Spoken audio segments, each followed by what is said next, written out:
Bonjour et bienvenue au podcast Bonheur au travail, employés et employeurs heureux, oui ça se peut. À chaque épisode, on donne des outils à tous les membres d'une entreprise ou organisation pour vous aider à développer une culture de bonheur au travail. Bon épisode! Bonjour tout le monde, bienvenue à cet nouvel épisode. Bonjour Max. Bonjour Caroline. Ça va bien? Ça va toujours toi? Oui, ça va super bien, merci. Super. On est prêt pour un nouvel épisode? Toujours. Je pense que le dernier épisode a été très le fun de parler de la confiance et surtout quand un nouvel employé commence au travail et tout ça. On va poursuivre dans cette vague de niveau de confiance, mais l'émission, elle semble peut-être un peu négatif, là, mais suivez-nous tout le monde. Je pense que c'est vraiment d'apporter une nouvelle version, de prendre conscience de peut-être des actions ou des habitudes qu'on a qui va venir effriter la confiance dans soi-même, mais aussi dans les autres. Donc, je pense que ça va être vraiment de comprendre que la confiance, c'est plus facile de la perdre que de la gagner. Puis, on va apporter vraiment des notions pour que tout le monde prenne ces bonnes prises de conscience-là et d'inviter à comprendre que ce qu'on fait, ce qu'on dit, vraiment un gros impact sur comment les autres nous perçoivent. Définitivement. Puis justement, j'ai une petite statistique encore en ce moment qui est, dans le fond, on pense toujours qu'être humain ou d'avoir l'air d'une bonne personne ou agir comme moralement décent, d'une façon moralement décente, va faire en sorte qu'on a l'air d'une personne de confiance, mais les statistiques montrent le contraire. En effet, agir plus humain au sens large, en discutant par exemple des loisirs, des passions, de la vie, de la famille, dans le fond, donner l'impression qu'on se soucie de l'employé un petit peu plus loin que le fait que c'est sa job, vu que c'est un employé puis c'est du travail.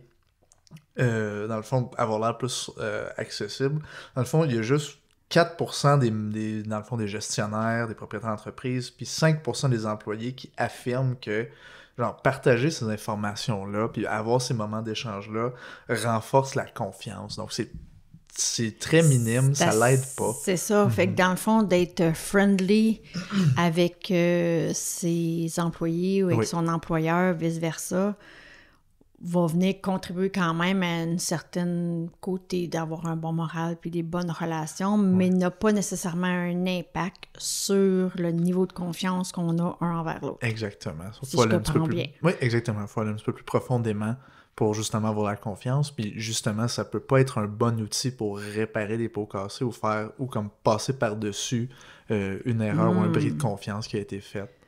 Oui, je pense que ça me fait réfléchir à des situations que je vis présentement avec certains clients et tout ça, puis c'est ça, je pense que des fois, le friendliness ou le côté amical, on pense que ça va venir mettre un baume sur des choses, mais que dans le fond, ça n'a pas un si grand impact au niveau de la confiance que l'autre aura sur nous. Vraiment pas, ça peut même mener au cynisme aussi. Mais justement, fait que tu sais, il y a des gestes universels qui brisent la confiance délibérément, puis c'est ça qu'on va adresser justement aujourd'hui. C'est quoi ces gestes-là, tant du bord de l'employeur que du bord de l'employé? Ouais. Puis dans le prochain épisode, celui d'après, ça va être vraiment comment est-ce qu'on peut réparer la confiance et la rebâtir. Mais là, c'est vraiment regarder c'est quoi ces gestes-là, peu importe comment on veut les justifier. Parce qu'il y a toujours une façon de justifier notre tempérament, même si ça brise la confiance délibérément. On a notre contexte, mais c'est quand même un geste qui peut avoir fait mal, qui peut avoir brisé la confiance, puis on doit l'adresser puis le réparer. Puis je pense que c'est un point que j'avais beaucoup apprécié du livre de Dr. White, Dr. Chapman et puis Dr. Thomas, qui est « Making Things Right at Work ».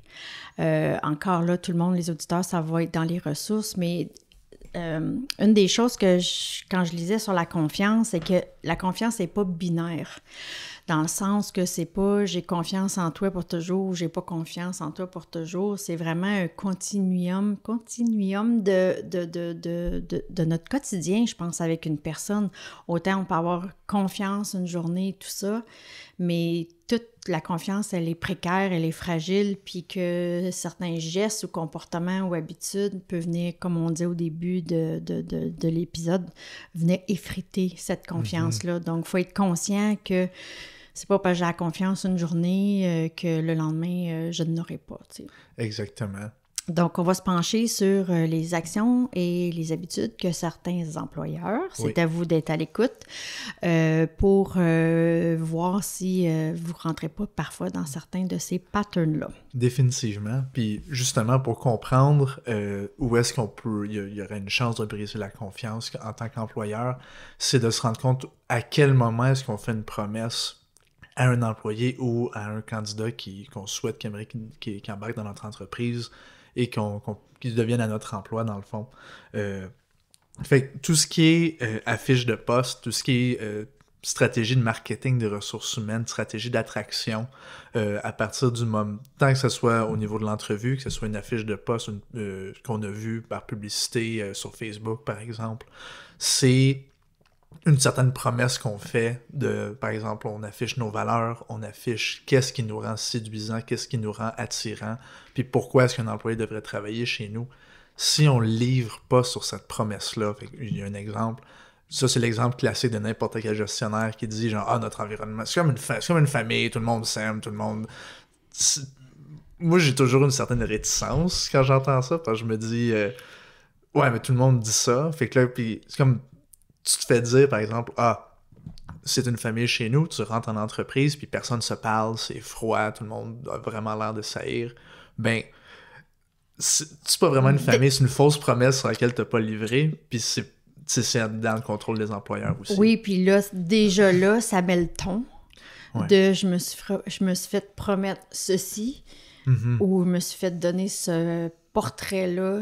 Et puis déjà là, tout de suite, je le perçois comme étant faux.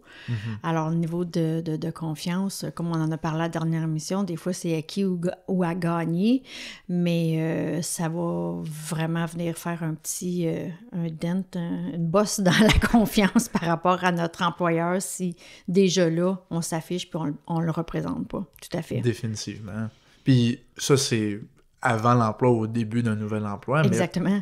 Mais comme tu as mentionné, c'est un continu, puis elle peut être brisée et réparée à probablement n'importe quel moment, mais c'est pas juste... On peut renforcer, par exemple, les liens au début, créer une certaine confiance, mais éventuellement, ça se peut qu'elle soit brisée. Par exemple, une autre promesse qu'on peut faire en tant que gestionnaire, c'est on a vraiment un rôle de support, du moins envers nos employés. On veut leur permettre justement de bien travailler, d'avoir un bon environnement pour qu'ils travaillent. Mais des fois, on a besoin de faire des choses pour eux, par exemple. Ah oui, je vais communiquer avec telle personne. Peu importe, on a besoin du support de la gestion. Il faut que le support soit là aussi quand on le dit puis quand on le mentionne. Surtout quand c'est l'employé qui le demande. Oui, fait que là, c'est à l'interne, ils ne livrent pas nécessairement. Puis quand tu parlais tantôt de promesses d'embauche, là, tu parlais du portrait qui peinture de l'entreprise, mais je pense qu'il y a aussi les gens qui promettent des postes avec une description de tâche X, puis là, tu arrives, puis tu acceptes le poste, puis finalement, le poste, c'est pas... en fait, c'est plus dans les toutes autres tâches connexes que vraiment le poste qu'on t'a présenté. Exactement. Donc, je pense que c'est là que... En tout cas, je sais que si ça m'arriverait à moi... déjà, comme j'avais déjà dit dans l'autre épisode, quand la confiance n'est pas là, il y a de la méfiance. Donc, définitivement, ma méfiance, elle augmenterait de beaucoup. C'est ça, une grosse méfiance, puis tu aurais prendre un petit problème de confiance aussi, parce que là, tu te fais montrer, tu t'attendais à quelque chose, finalement, c'est pas ça, puis on te demande de faire ces choses-là à laquelle tu t'attendais pas. Ouais. Ces tâches-là, peu importe. Fait que automatiquement, on se sent moins en sécurité, puis là, on est moins en sécurité, on est moins confiant, puis en nous-mêmes, mais éventuellement aussi envers oui, notre puis je pense qu'on avait une statistique aussi qui disait que les employés qui se sentent pas dignes de confiance sont moins productifs. Les 2/3, 68%, disent que la perception d'un faible niveau de confiance nuit à leur travail quotidien. Donc, si on n'a pas confiance aux autres puis en ce qu'on fait, va définitivement venir baisser notre taux de productivité et tout ça. Donc, d'où l'importance de l'employeur de ne pas faire des fausses promesses, comme on dit. Puis, je pense qu'il y a aussi tout le côté des décisions à l'interne. Je ne sais pas combien de fois dans mes plusieurs années d'expérience, puis dans différents organismes où une décision à l'interne était prise qui avait un grand impact sur les employés, puis soit qui n'avaient pas été consultés ou qui ne sont pas mis au courant. Puis les employés sont comme, qu'est-ce qui se passe? Puis ils sont comme pris à faire plein de suppositions et tout ça.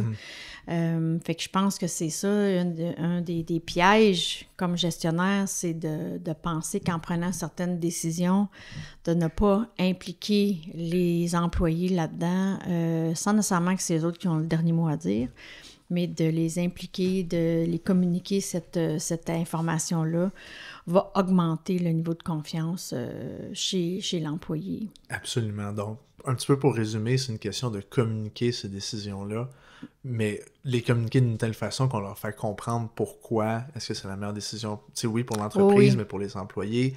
Essayer de tourner au positif, tourner à l'avantage plutôt que pas leur annoncer puis les laisser justement dans l'incompréhension. C'est ça, parce que le non-dit va créer justement ce bris de confiance-là et tout ça.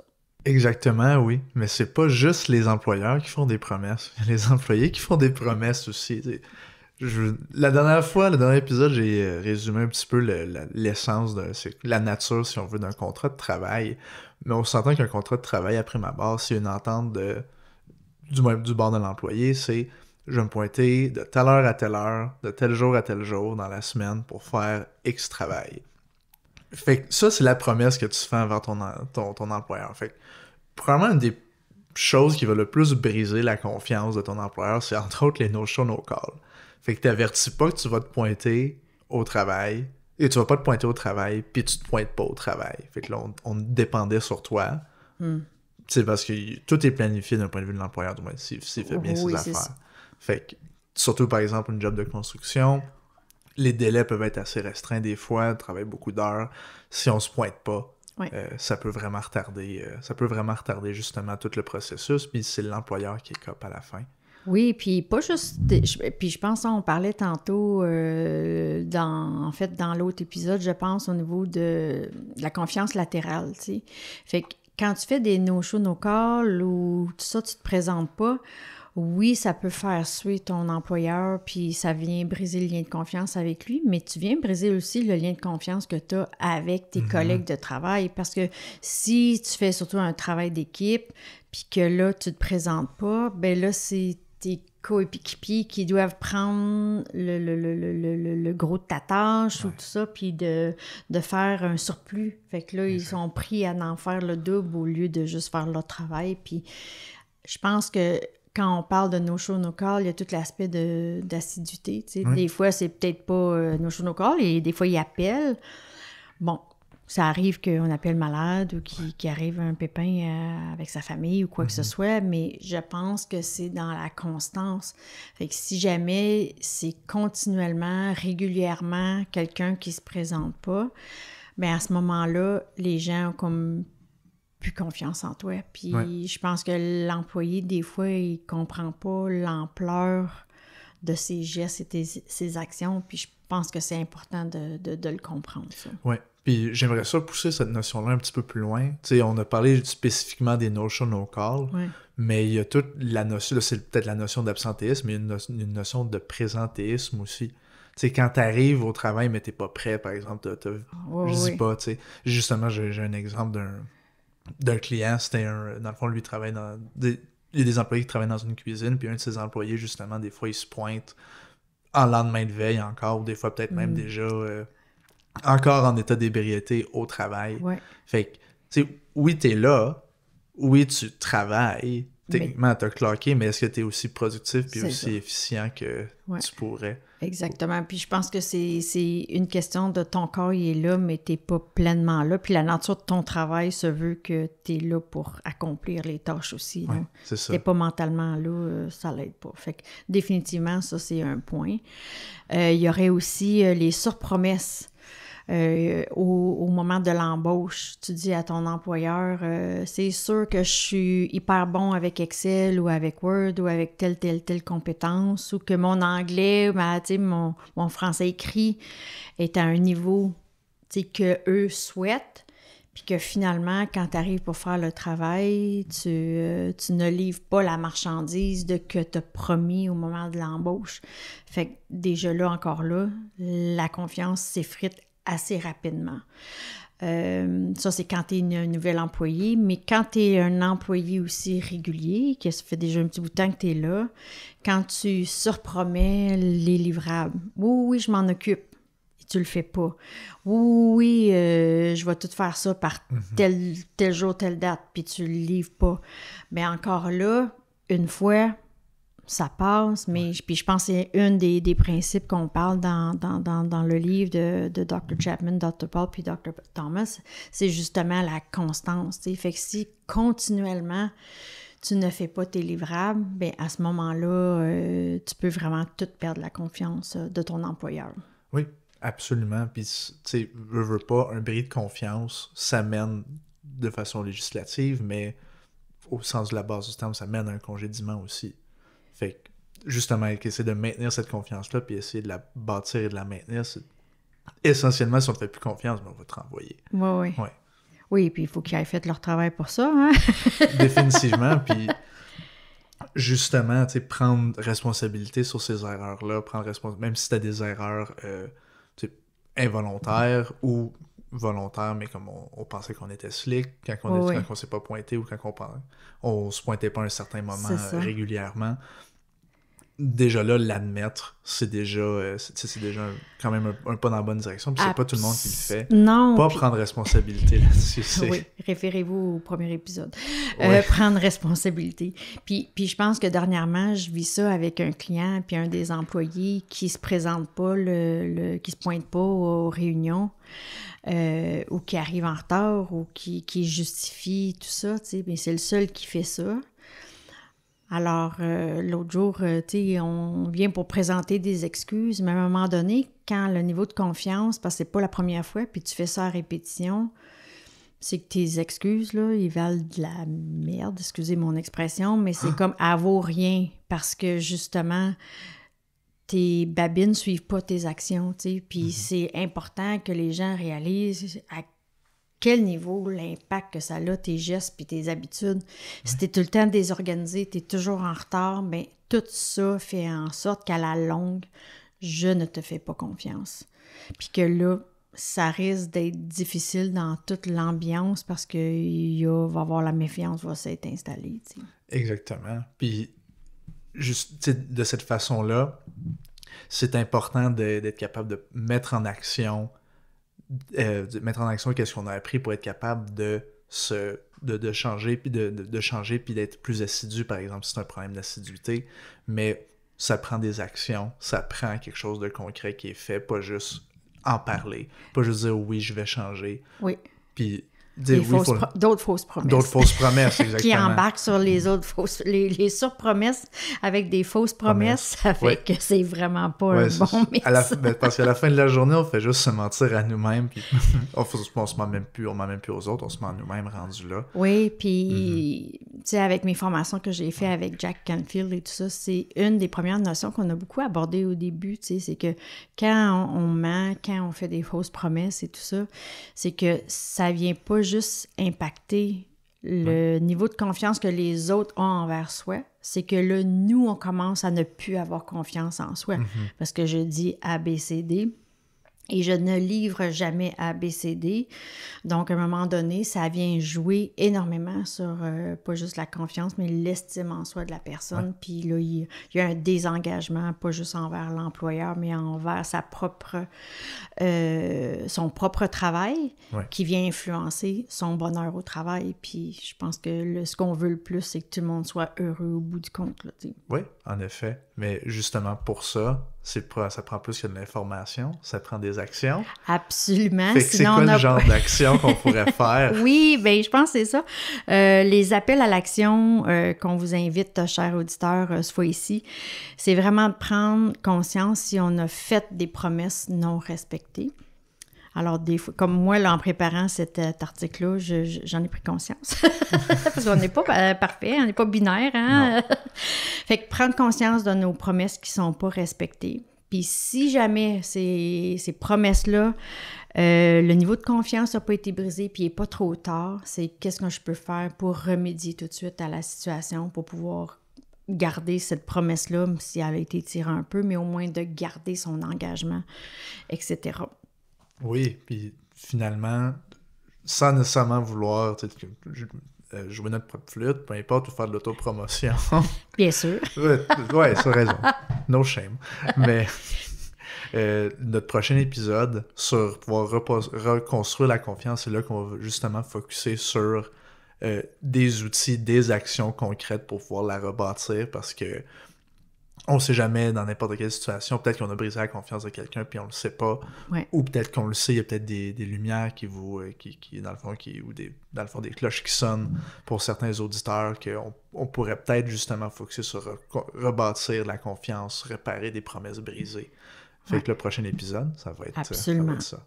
Alors, si on répète les 3 appels à l'action, prenez conscience de vos engagements, vos promesses non respectées.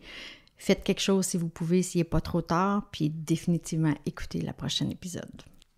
En résumé, pour cet épisode, je pense qu'on peut comprendre que la confiance est fragile et elle est aussi en continuum.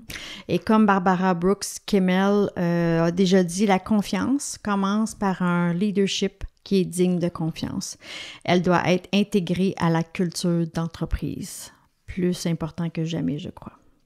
Puis, en plus de ça, c'est que les actions puis les habitudes, comme le mensonge, la déception, les retards, les non-suivis, les non-livrables, la quantité, la qualité moindre de tout ce qu'on fait, le manque d'effort, d'engagement, bien, ça contribue à baisser puis à effriter le niveau de confiance qu'on a et élève la méfiance qu'on a avec les autres. Absolument. Et aussi comprendre que la confiance, ça n'a plus qu'une direction ou qu'un sens. Dans le fond, c'est pas juste de l'employeur à l'employé, c'est de l'employé à l'employeur aussi, et d'un employé à un autre, et vice-versa. C'est ça, dans le fond, la culture d'entreprise. Et justement, j'ai une petite statistique, c'est que la confiance dans une entreprise a un impact direct sur votre recrutement. Dans le fond, un employé sur 5, soit 22%, il n'a pas présenté un ami, un membre de la famille, un ancien collègue pour un poste vacant dans son entreprise, simplement parce qu'il ne lui faisait pas confiance. C'est quand même important, puis je pense que c'est quelque chose qu'on peut même penser à des endroits où on a travaillé, où on ne voudrait pas référer nécessairement des gens, puis il y a d'autres.